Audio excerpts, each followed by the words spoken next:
Welcome viewers, computer class with Pradyumna Singh. I am going to discuss about computer networks, under which our topic goes as transmission media. This is my fourth video in continuation on this topic. In the previous video I discussed about a kind of transmission media called guided media. Now today I'll discuss about another kind of transmission media,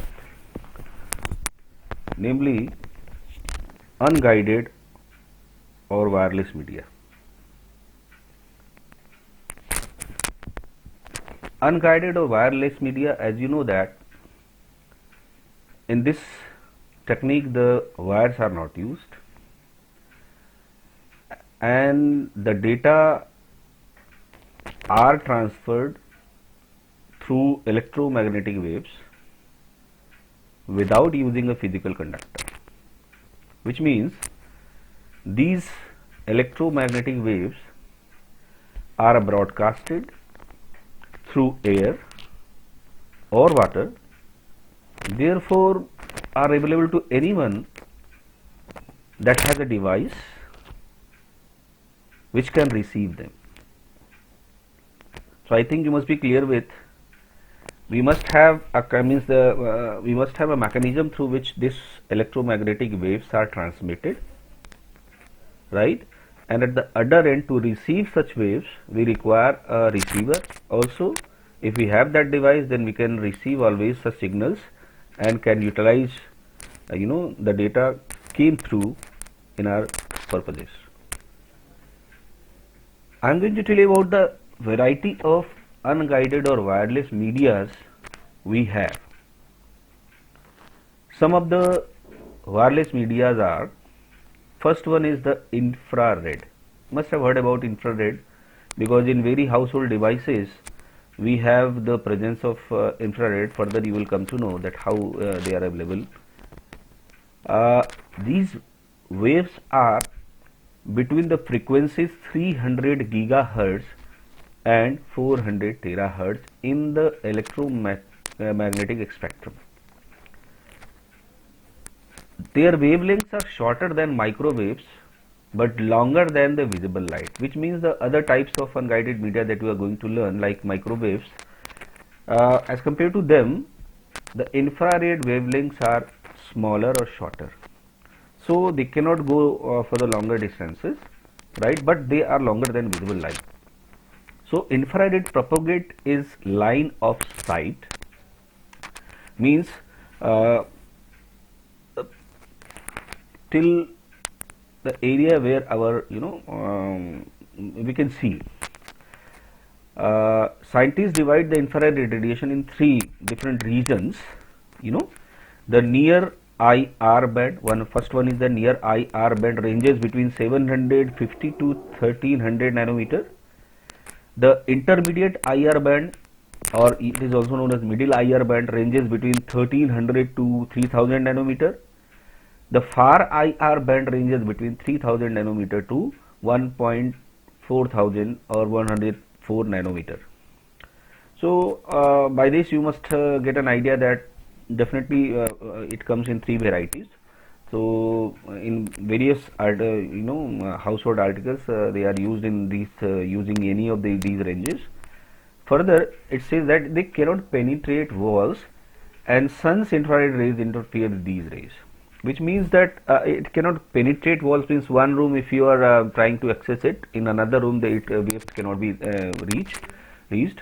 So therefore we can't use it for the longer distances, and if any interference comes in between it, the wavelengths never cross that. And also the sun's infrared rays interfere with these rays, so cannot be used for long range communications, as I told earlier. As their usage is confined within closed space, they do not need any government permissions for their applications. That means we cannot take any kind of extra permission from government to utilize it. Any one can use it for the shorter communications.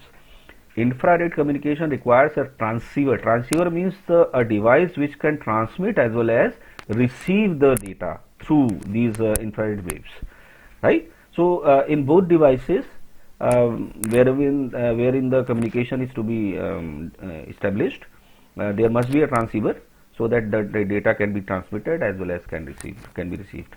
It is playing an important role in wireless data communication due to the popularity of laptop computers, the personal digital assistants, the digital cameras, mobile phones, pagers, and many other devices like remotes, various kinds of remotes at home.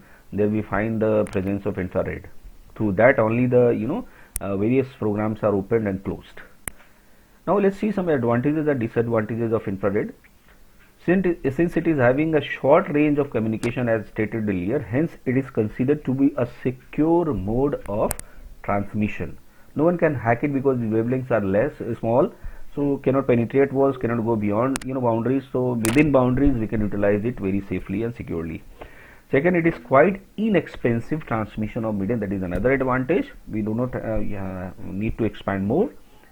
Let's discuss about some disadvantages also. Important one, it can only be used for short range communication. This is the drawback also, right? It cannot go for long range of communication. Second, infrared wave transmission cannot pass through obstructions like wall or buildings, right? So as I told earlier that it cannot penetrate walls, so if any hindrance comes in between, the wave, rays cannot pass through. So communication is impossible in that case.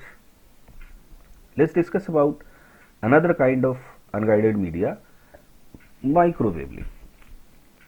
If you see, it says that in the electromagnetic spectrum, how can we know that it is a microwave link? So because of their frequencies range, we can easily identify that which kind of unguided media we are going to discuss.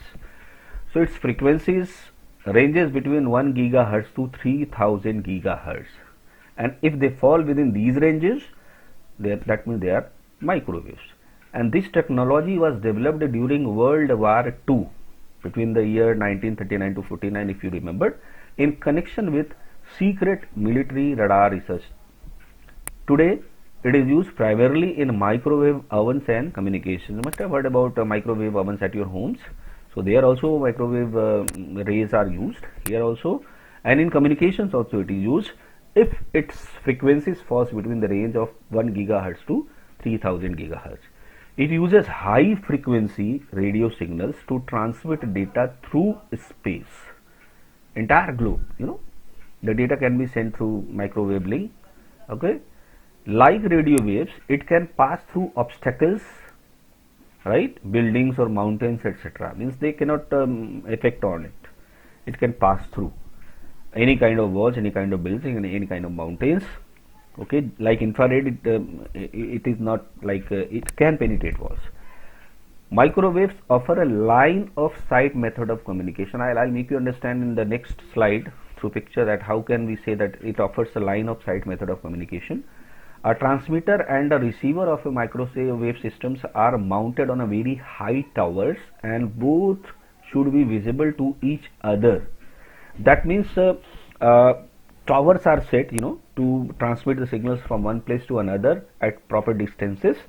And in one tower we can have transmitter and receiver both. In each tower actually we have transmitter and receiver both. If one tower transmits some data through microwave, another tower has to receive it to pass through, right? So both should be installed on a proper height so that they can see each other. Their top, where the receiver and transmitters are, they can face each other. They can receive and transmit the data from each other. In case of microwave transmission, curvature of earth, the earth is round and round, so that was mountains and other structures often block the line of sight. Maybe the blocking is there, hence several repeater stations are required for long distances transmission, thereby increasing the cost considerably. As I told you that from one tower to another tower the data reaches, then from that tower to another tower the data reaches. In that case, the various towers are need to be installed, and various transmitter and receivers are to be installed, and also when signal becomes weak, that some repeaters are also required to strengthen the signals so that it can further be transmitted. Advantages: microwave transmission does not require the expense of laying cables, and you know that to tough regions, okay, laying of cabling is very difficult. So there definitely will go for the media wherein the cables are not used. So microwave or the radio waves, they are utilized, you know. So microwave transmission does not require any expense of laying cables, right? Second, it can carry 25,000 voice channels at the same time. Remember, 25,000 voice channels at the same time. And since no cables are to be let down, so it offers ease of communication over difficult terrains like hilly areas. You know that tough areas like oceans or hills, wherein the cabling, laying of cabling is very difficult, so there we can utilize it. Especially hilly regions, wherein the it has to be somewhere placed through towers to towers, the signals are passed. So there hilly regions, for hilly regions, this kind of link is always better. Disadvantages: signals become weak after traveling a certain distance and so require amplification. Earlier I told you that sometimes the signals while passing through from one tower to another may get weak, so need to be strengthened. So that for that purpose some kind of amplification is used, right, like repeaters and all. So maybe this is one of the disadvantages. Installation and maintenance of microwave links turns out to be a very expensive affair, you know that. But the transmission is and the transmitter is also affected by the weather condition like rain and thunderstorms, etc. You might have noticed that while watching television at home, when we have the dish TV connections, and when the weather goes bad, the broadcasting is stopped. It is because of the weather condition, because it affects that kind of transmission which is transmitted to tower, and like this maybe microwave links are used there. So that way that kind of problems we face. By the bottom picture you can understand there are two towers, right? You see that input transmitter. This tower is now playing as a role of transmitter. The data are transmitted to this tower in the form of microwave. It reaches to another tower, it is received by another tower. See, they are in single site, okay, and now it is received, and again receiver received it, and the output is given and further transmitted for other purposes. So that way we can see the functioning of microwave, the way it is the data transmitted from one place to another by using towers. And in towers we have transmitters and receivers both, okay, and that way it works. Next, on guided media, we are going to discuss about radio wave link. As you see that its waves in the ranges in frequencies 3 kilohertz to 1 gigahertz. That's why they are called as radio waves. They are widely used for communication since they are easy to generate, can travel long distances and penetrate buildings. Radio waves have omnidirectional antennas, that is antennas that can send signals in all direction as compared to microwave, wherein the it can send you know its waves from one direction only. But here it's omnidirectional. The transmitter encodes the received information and then transmits it to with radio wave. The receiver on the other hand receives the radio waves and decodes it. So that means whichever way the information comes, it is encoded in radio wave form, then transmission is done. Finally, again the receiver transmits receives that data in radio wave format and again decodes it in the actual format which is in which it is required. So both the transmitters and the receiver use antennas to radiate and capture the radio signal, and this transmission is widely used for AM FM radio, broadcasting, multicasting, wireless computer networks, cordless phones and other things. See some advantages and disadvantages of it. It offers mobility, that means one can carry its devices from one place to another if they have these kind of data transmission channels. It offers freedom from land acquisition rights that are required for laying repairing cables, which is not required here. It is easy to communicate through radio waves in difficult terrains since there is no need of digging and laying cables. And fourth is the radio waves can travel through long distances in all directions. Also, they can easily pass through obstacles like buildings, so that can be used for both indoor and outdoor communication. Since it can reach anywhere, no hindrance is required is actually affected, so it can reach anywhere. So indoor and outdoor activities everywhere the radio waves can be utilized. Disadvantage is that it is a insecure and anyone can hack it, right? Its performance is susceptible to weather effects like rains, thunderstorms, just like microwave here. So here also some problems you face when the weather is bad. And you see, this is the transmitter antenna. In the picture you see this is the transmitter antenna through which the broadcasting is done. Whichever receivers receives the signals in radio form, radio wave form, they again decodes it in the actual form and then the data there. Similarly, so like FM radio we are listening, some broadcasting is done from here in terms of voice signals. If it is converted into radio waves, then suppose this particular receiver receives that particular signal, and again the information in radio wave forms are decoded, okay, into voice signal, and again that receivers, the song is played there. So that way the transmitter and receivers are utilized in uh, radio wave links. Next, we are going to discuss about satellite links. We know that it transmits the information at a very high radio frequency, more than 3 gigahertz, more than 3 gigahertz as compared to radio waves. It is placed in a stationary orbits about 22,300 miles above the Earth's surface to receive and transmits the radio signal to or from the Earth. That means it is far, far away, placed somewhere in the stationary orbit in the space, and from there the signals are received and broadcasted. So you see that such kind of satellites which is placed in the orbits, okay, stationary orbits, they can cost around $60 million to build, but only three of them are needed to cover the entire Earth's surface. And capacity of number of channels used in the satellite communication depends on the frequency used.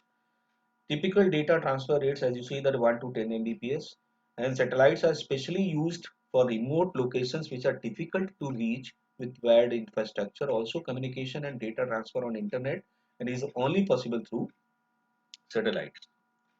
If you see advantages and disadvantages, you find that it is very flexible, ease in installing new circuits, distances are easily covered and cost does not matter. Broadcasting possibilities are there. Each and every corner of Earth is covered and user can control the network very. Some disadvantages are also there. You see the initial costs such as segment and launch cost are too high. You know that's installation of a satellite, how costly procedure it is. Okay, very few countries can bear it and can have their own satellites. Congestion of frequencies also. Sometimes we find these kind of problems. Interference and propagation also, and transmission is affected by the weather conditions like rain and thunderstorms, etc. So this is all for today's discussion. We discussed about unguided media, all unguided medias. Okay, and this is my part 4 video for the chapter computer networks for the CBSE syllabus. In next, we'll discuss network devices in the fifth part. Hope you have liked the video.